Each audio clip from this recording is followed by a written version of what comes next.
This is Vanessa Marshall, Harrison Dula from Star Wars Rebels, and you're listening to Coffee with Kenobi. Hey, where do you think you're all going? Get back inside. You're not a droid. You got me for a bargain. I've taken down so many clones over the years. Once you figure out one, the rest are easy. You're in for a surprise. Besides, it is most unlikely that the Marauder will be recovered. What? Don't say that. We have to get it back. We can always acquire another ship. You speak to me with respect. In my experience, respect is something to be earned. Yet the Empire assigned you to this desolate rock, where you let the majority of your squad get killed. Tell me, Lieutenant, how many missions have you commanded? This is James Arnold Taylor, and you're listening to Coffee with Kenobi. I have a good feeling about this. Hello, friends, and welcome to Coffee with Kenobi. I am your host, Dan Zehr, delighted to talk Star Wars with you. Ever since May of 2013, I wanted to help provide a positive, family-friendly, spoiler-free place to discuss this galaxy far, far away.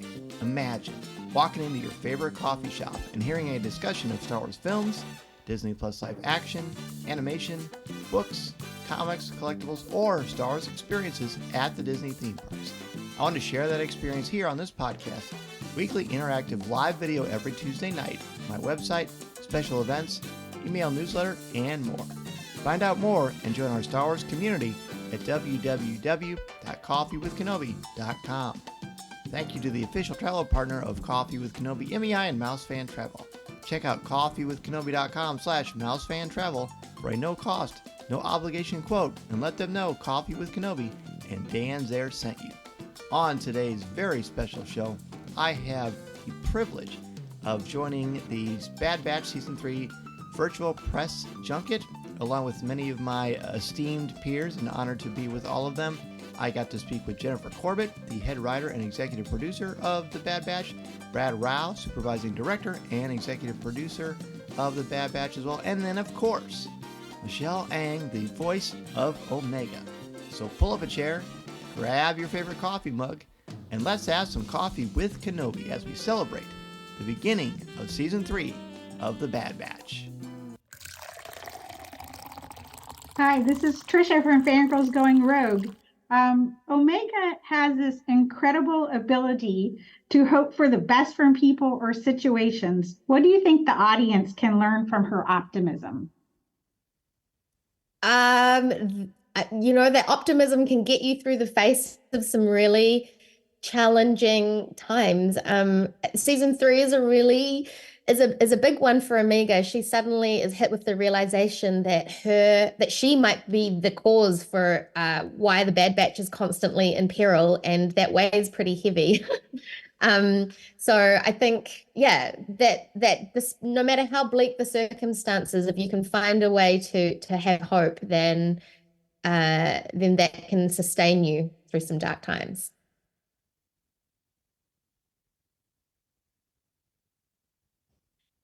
Sorry about that. Our next one is going to be Dan from Coffee with Kenobi. Thank you, Dan. Oh, yes. Thank you so much. It's an absolute pleasure to speak with you. Omega is a total beacon of joy and hope for so many of us, and I want to thank you for that. Now, when you think about her journey, especially in this season, what do you think the most important thing for her to learn has been as her character in the series has progressed? It's kind of, it's tricky, lots of things, but like for this season, I would say sort of self-confidence. Season 2 was so much about like learning skills from all of the different brothers, but now there's a big chunk of the season where she's literally alone, or at least separated from most of the people she's relied on in the past. So it's this self-reliance that brings about a self-confidence that kind of sees her through the season. Thank you, Dan. Our next one is Mark, coming from Fanta Treks. Hello. Omega's grown a lot, but how has she changed for you in the time that you've played her? How has she changed for me? You mean as like how my relationship to her, or like in a more physical portrayal kind of Yeah, sense? you started off with a kid. You've got now a much more mature, weathered. She's learned a lot and grown a lot. How has that changed for you in terms of the performance? Yeah.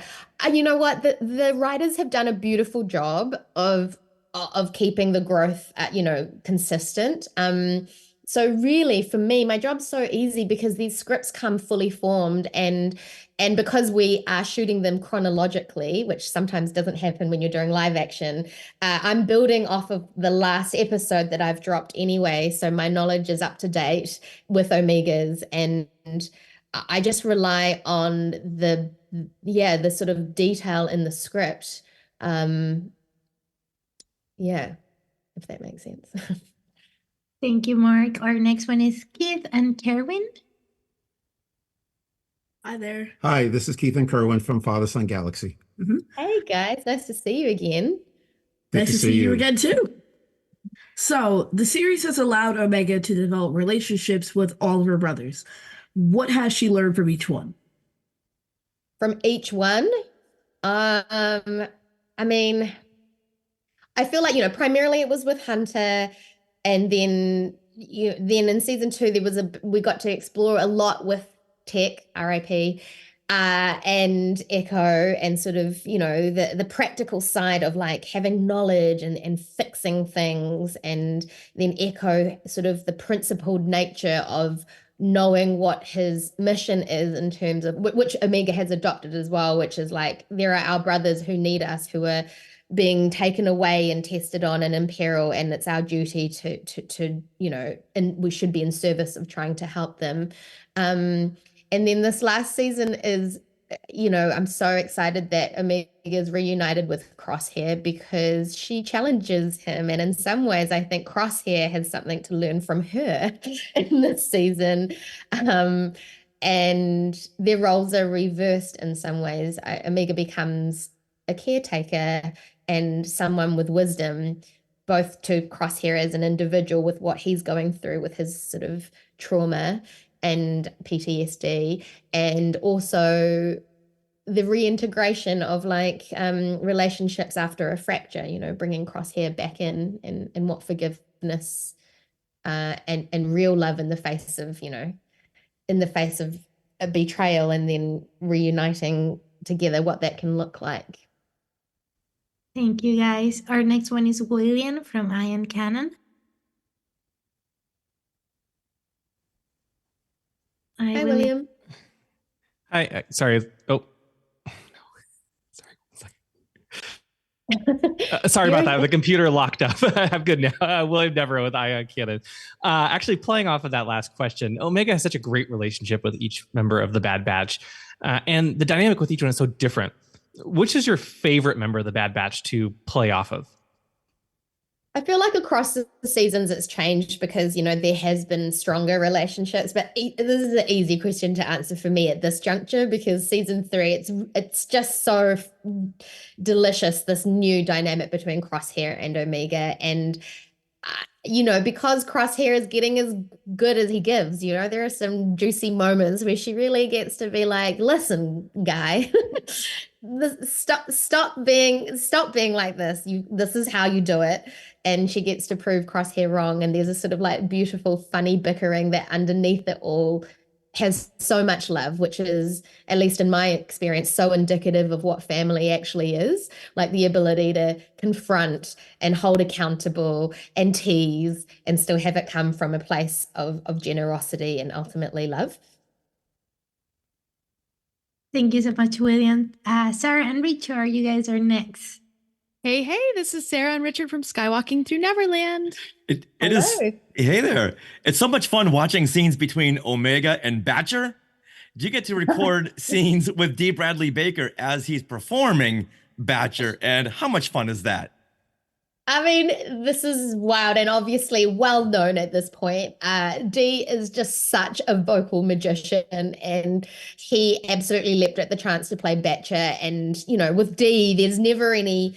I would be reading the script, and there are moments where it calls for Batcher to be expressive, and it would just be this like long sort of diatribe of moment, and I'd be like, "Is that nope, let's go." Okay, it's Dee just brings so much color to it, which was really essential, being that you're right, Omega has this deep connection to a non-speaking character.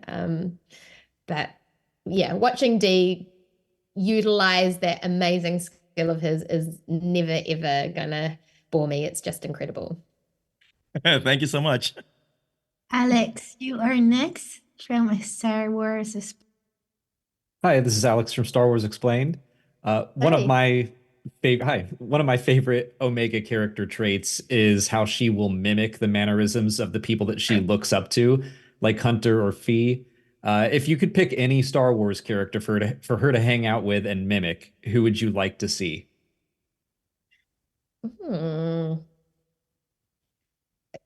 Any Star Wars character? Well, I mean, so tricky.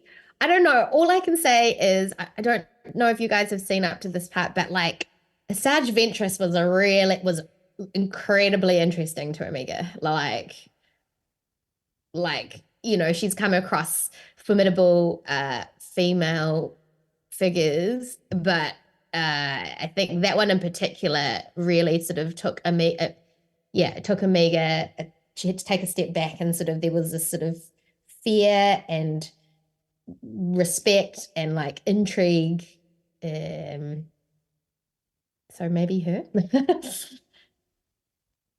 Thank you so much, Alex. Our next one is George.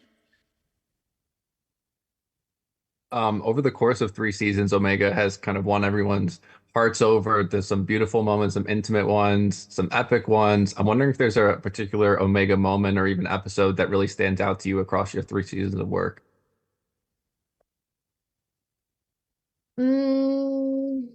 Oh my gosh, that stands out to me. It spans so much time, and my memory's so bad. But like, I guess, I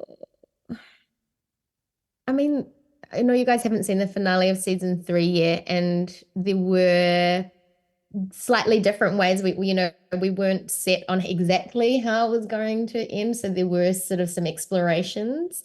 But like as a actor and as like an emotional sort of moment, I'd have to say that. I know that's such a mean answer because you haven't seen it, but just I feel like it's like the culmination of my journey as a performer and Omega's journey as a character, like all consolidated into like 2 lines or something, you know? Yeah. Thank you, George. Our next one is Caitlin. Hi, I'm Caitlin from Sky Talkers. So nice to talk to you today, Michelle. My question is, last season we saw Omega witness the Senate hearings where they discussed the future of the clones, and now she's seeing what's happening to them at Mount Tantus. How do you think experiences like these are changing Omega as she's growing up and her understanding of the galaxy? Well, you know, that the whole concept to her that there are differences between rights of living beings just blew her mind. You know, like some people have rights, some people have you know, the ability to be represented, and then there's this whole community of who she considers her brothers and now sister who don't. And so that inequity, I think at first was like sort of mind-blowing, but you're at Mount Tantus, it's really dark. Like the things that are going on there are very, without even having that knowledge of politics or whatever, just on a humane level, she's like, this is deeply unsettling.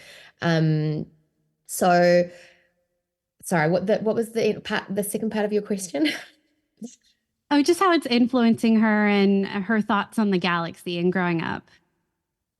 Yeah, I mean, I think this is where the complexity of like the fact that she's still a child, but then knowing that things are wrong sort of come into play. Like, I don't think she's worried about fixing the whole galaxy, but what she does feel very strongly about is this facility is doing things to people that I care about, and we need to get them all out. So that becomes like a very, very forceful drive throughout season 3, which is that not only does she want to extricate both herself and Crosshair, but there's this desire that is not accomplished until she's managed to take out all the clones from Mount Tantus. Thank you, Caitlin. Our next one is Tara. Hi, Michelle. This is Tara Bennett from Star Wars Insider Magazine. I wanted to circle back to the question before last, just in terms of talking about the end of the season. It's really special, that you got a chance to complete the arc of your character in the series, and without spoilers, but just in terms of your own experience with it. Did you treat that final script in a different way? Was it? Did you want to know what was coming?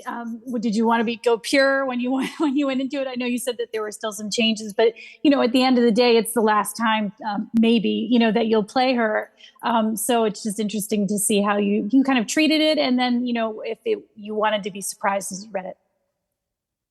I mean, we knew this was going to be the final season, and it was with great trepidation when I received the last script that I opened it up. And, I will admit, it wasn't like I was reading it while I was eating lunch. Like, I had to prepare myself emotionally before opening up the document, because it is really sentimental, and I was sad. I'm grateful for the journey, but the fact that it had to end after 3 was surprising and shocking, but also I think that the writers have done a beautiful job.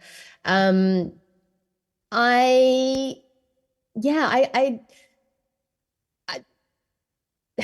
know how to say it it's so hard to say it without giving spoilers. I think that the gravity of the final sort of moments made it easy to feel like that was the culmination of everything. I was excited in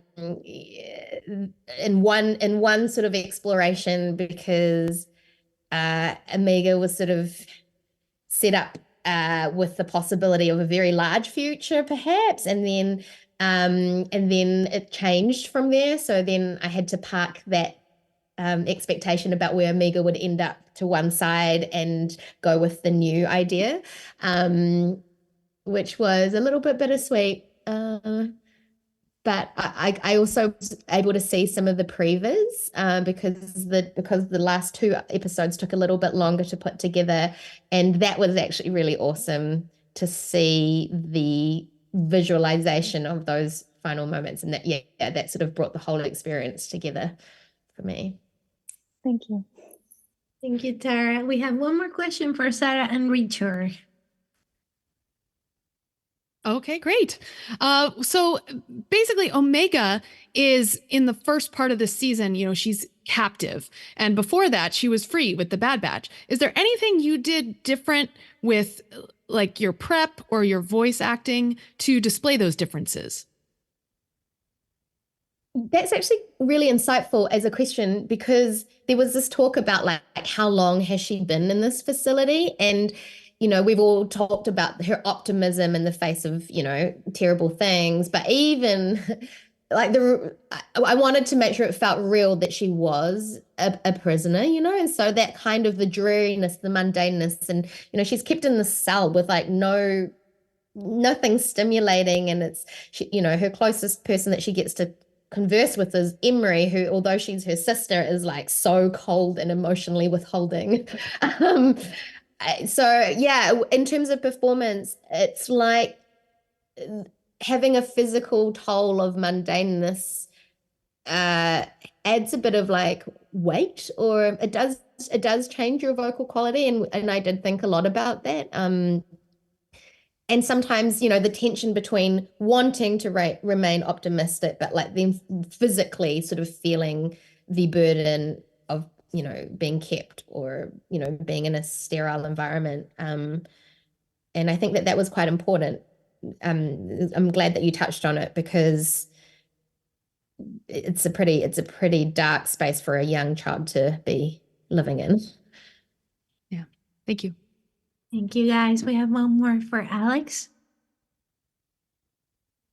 The Kinders music is always a great highlight of any Star Wars animated series. So how does it feel to have your own musical theme? Is it your ringtone, or do you ever listen to it to get through the day? The Bad Batch theme song, you mean? Or Omega's motif, but either. I was like, what's Omega's do I hit Omega's motif? Is there a motif for her that always comes up when she appears? I haven't clued on to that. Not every time, but there's definitely some recognizable notes.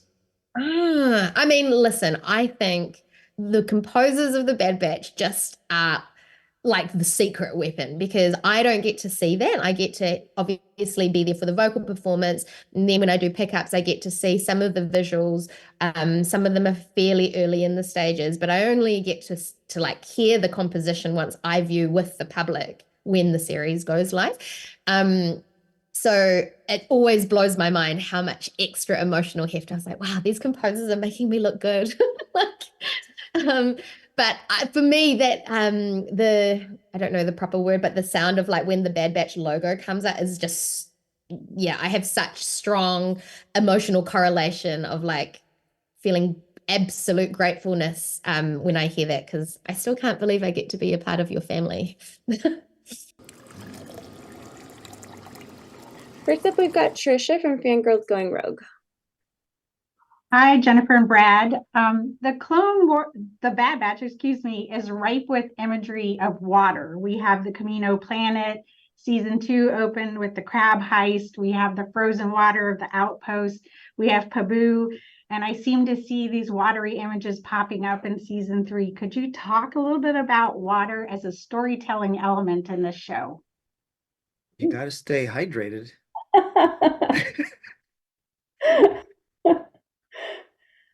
I mean, we are always just looking for different landscapes for the show to take place that is cinematic. But in terms of Pabu in general, I'll say that during the pandemic, when we were making season 2, I think we were all going a little stir crazy and wanting to go on a vacation. So Pabu was very much our dream come true.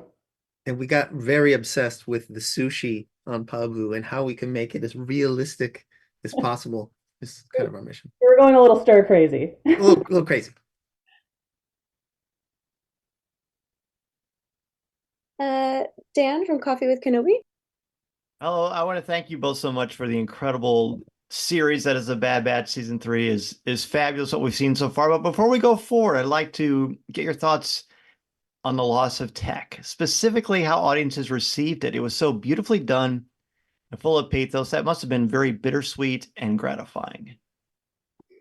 It was really hard, to be honest. As we conceived the story, we were coming up with the story for the end of season 2. We knew if we're going into Tarkin's home base, if you're going to go into the lion's den, there's going to be a price to pay, or it's not realistic. And we didn't do anything lightly.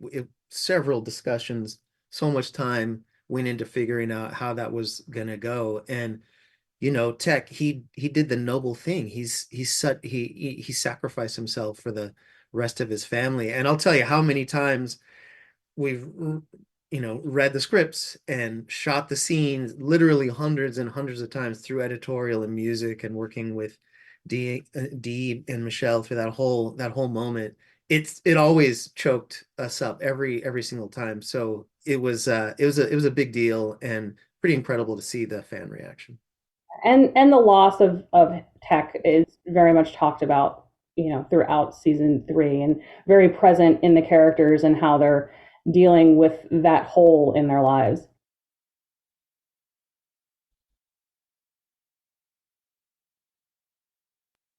And Mark from Fantha Tracks. Hi guys. There's a delicate balance between the characters and the broader galactic story that's going on in season 3, indeed in all the seasons of the show. How do you decide and how do you choose the balance between the two? Because I imagine it's very easy to get caught up in the characters as much as it's very easy to get caught up in this broader history that's being built. Well, now that it's the final season, it is that balancing act, and it's how do we make sure that we are focusing mostly on the characters' journeys, but also give a fulfilling and worthwhile mission that they can take part in for the end. Keith and Kerwin, Father Son Galaxy, a Star Wars podcast. Hi, this is Keith and Kerwin from Father Son Galaxy. Hello there. Hi. One of our favorite episodes of season 2 was The Outpost. Can you explain how you developed the story and why you chose a vulture to represent Crosshair as a vicious creature trying to find a way to survive? Well, that's one of our favorites too. Even though Crosshair didn't have many episodes in season 2, we wanted the ones that he was in to be very impactful. And he wouldn't have gotten to this point if it weren't for the episode with Commander Cody, also in season 2. The Vulture, which was also voiced by D. Bradley Baker. Yes. He does everybody. Yeah, it was just, again, the Vulture is a survivor, and the Vulture is this solitary figure as well. So that imagery was very much intentional, and a lot went into that story. So I'm glad that you like it. Yeah, that's one of our favorite episodes. We were really, really intentional with how close the Vulture is to the camera at what point in the story, and how close the Vulture was to the ground at what point in the story. We actually shot way more footage of the Vulture. At one point, Jen said, "Brad, I think there's too much Vulture in the episode." You're right, Jen, you're right. So yeah, it was very symbolic. William, Ion Cannon. Yeah, William Devereaux, Ion Cannon podcast. The dynamic between Crosshair and Echo is so well written, especially in the first half of season 3. There's a lot of heart despite everything that Crosshair has put them through. How did you approach writing their dynamic between these two characters in the final season? Well, Crosshair has a lot to make up for, and he has still to go through and process the things that he's done, and it's never easy to admit when you're wrong. And what I love about season 3 is that we're with him as he's going on this journey, and guiding him is Omega, because Omega is the one who can see things very clearly, but also how the squad embraces him or doesn't embrace him initially is very much true to their character, and also why they feel this way. But yeah, and that relationship with him and everyone will continue to evolve in the episodes you guys haven't seen yet. Yeah, some of my favorite moments in season 3 are conversations between Omega and Crosshair. It's just wait for it. It's incredible. Sarah, Skywalking Through Neverland.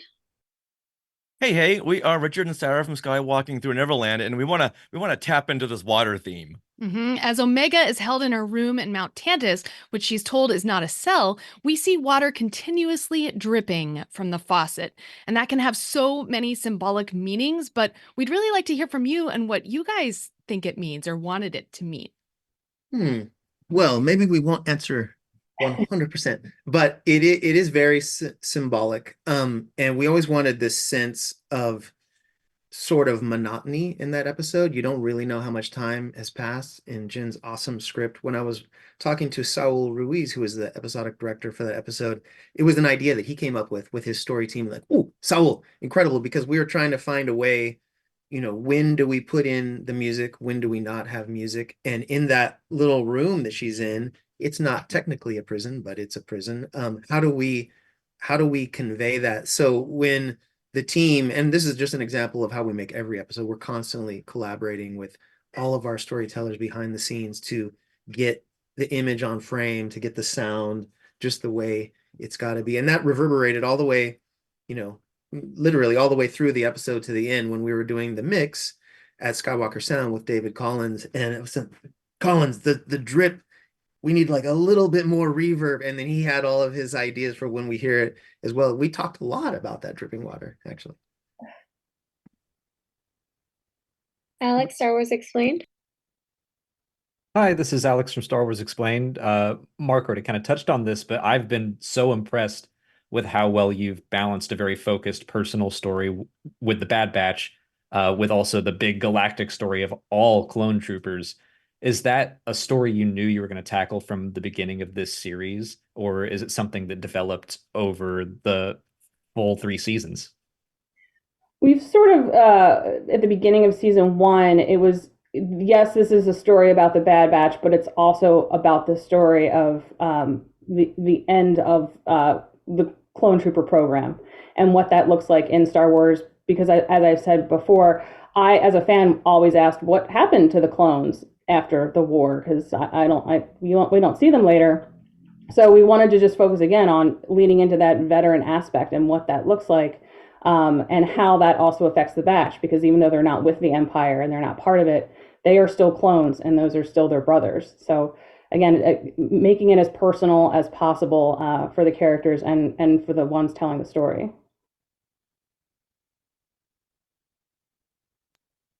George, Star Wars Holocron. George from Star Wars Holocron, thank you so much for speaking with all of us today. Yeah, I had a question about the connections that the Bad Batch has to other Star Wars stories and broader lore. There's obviously a very intimate story this season involving Omega and Crosshair, but there's also all sorts of other connections and references to other Star Wars corners of the Star Wars galaxy. I'm wondering if you could talk a little bit about how those connections come to be and if it warrants collaborations with filmmakers and other creators beyond the core team of the Bad Batch. Yeah, definitely. When we early days on all of our episodes, we were always talking to Dave Filoni, and he has such great insight, and he's a great leader and a friend and mentor to us.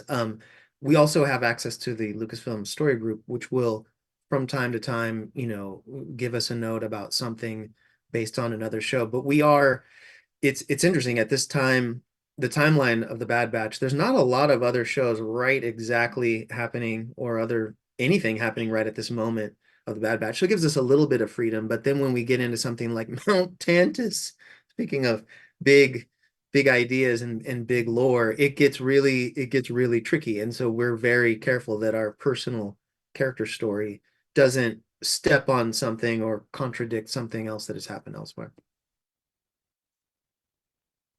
Caitlin, Sky Talkers.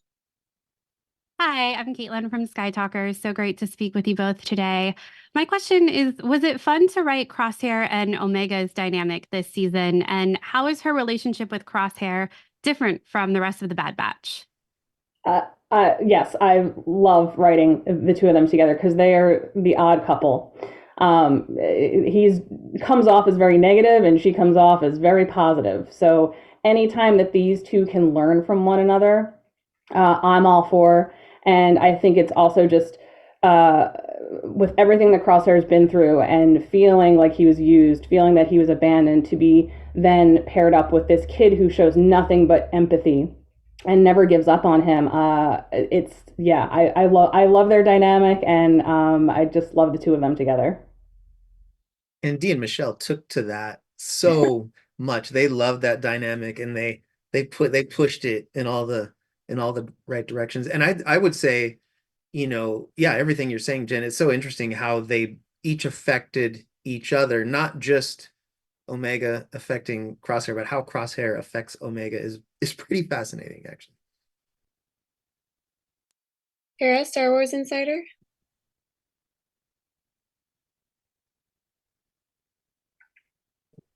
Tara, are you there? All right, we'll go back to Trisha.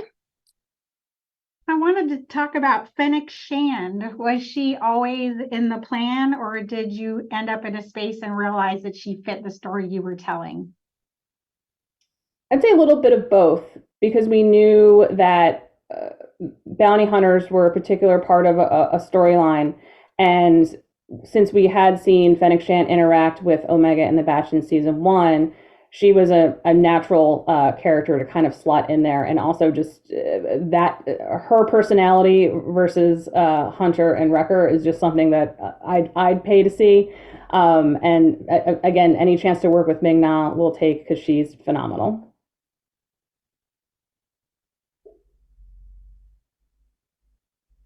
Dan?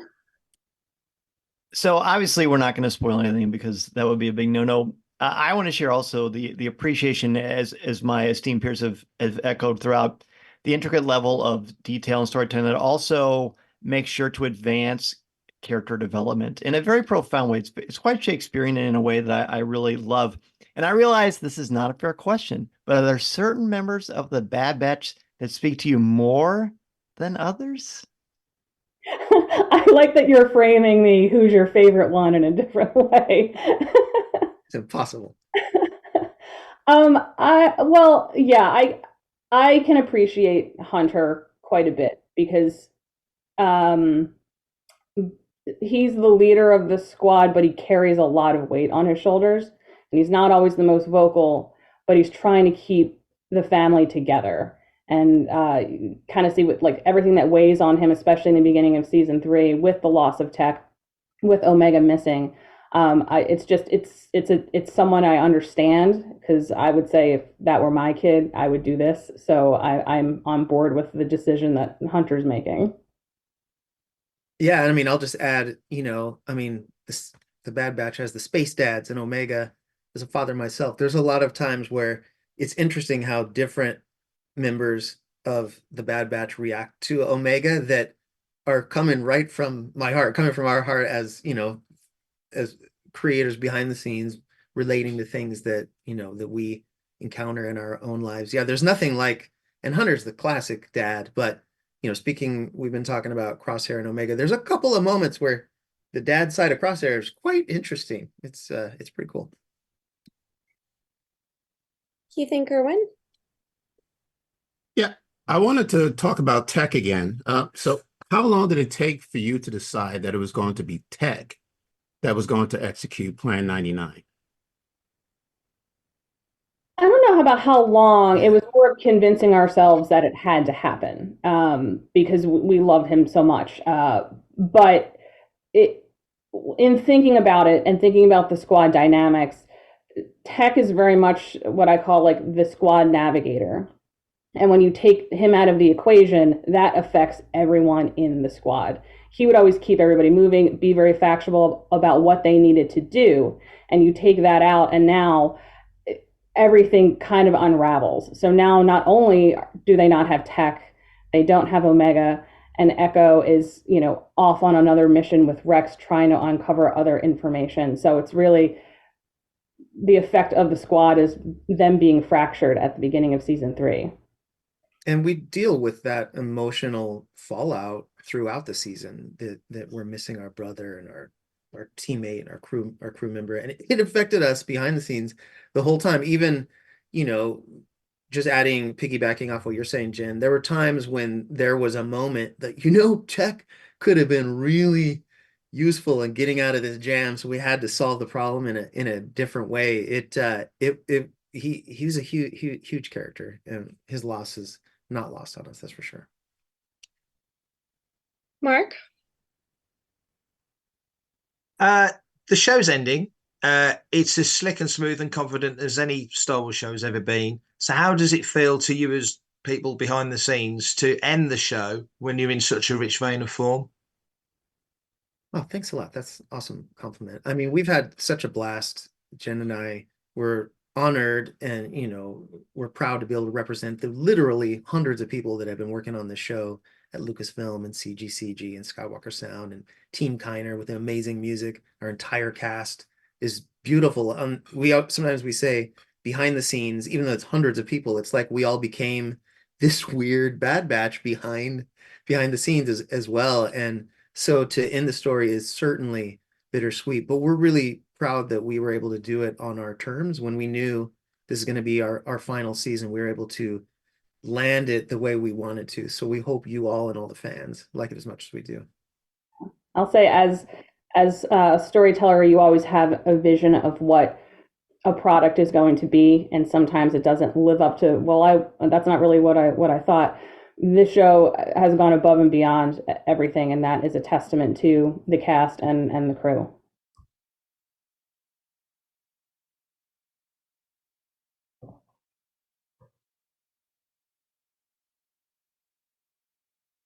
William?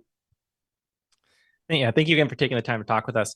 Omega's high M count, which I think we're all reading through the lines, probably is midichlorian count, implies that she has the Force, or at least a high affinity for it.